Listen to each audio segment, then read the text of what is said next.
Les autorités maliennes ont pris la ferme décision en mettant fin avec l'Ukraine, ses relations diplomatiques avec l'Ukraine.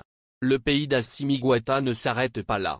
Il compte traduire en justice des autorités ukrainiennes pour actes de terrorisme et apologie du terrorisme. Le Mali a rompu dimanche ses relations diplomatiques avec effet immédiat avec l'Ukraine.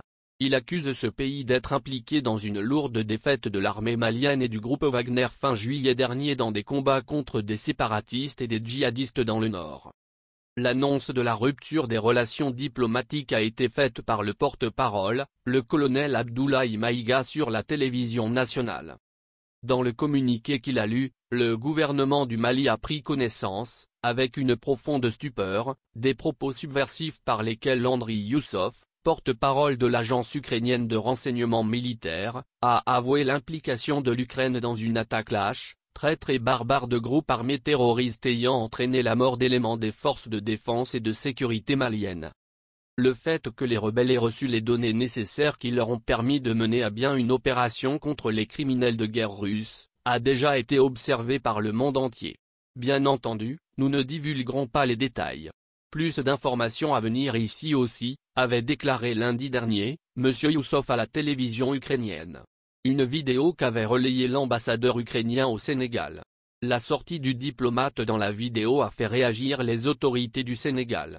Le pays de Diomaye Faye avait indiqué avoir convoqué l'ambassadeur d'Ukraine à Dakar pour avoir publié une vidéo de soutien aux récentes attaques meurtrières contre l'armée malienne et ses alliés russes.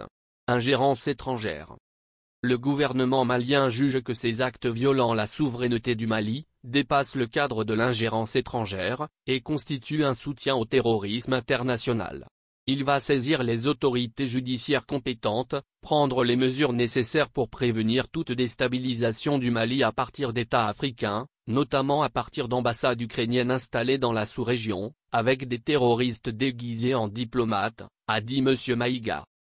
Constant dans sa position de neutralité constructive dans le conflit russo-ukrainien, le Sénégal ne peut tolérer une quelconque tentative de transférer sur son territoire la propagande médiatique en cours dans ce conflit, avait déclaré le ministère sénégalais des Affaires étrangères dans un communiqué. Le ministre russe des Affaires étrangères Sergueï Lavrov a réaffirmé cette semaine son soutien à Bamako, lors d'un appel téléphonique avec son homologue malien Abdoulaye Diop.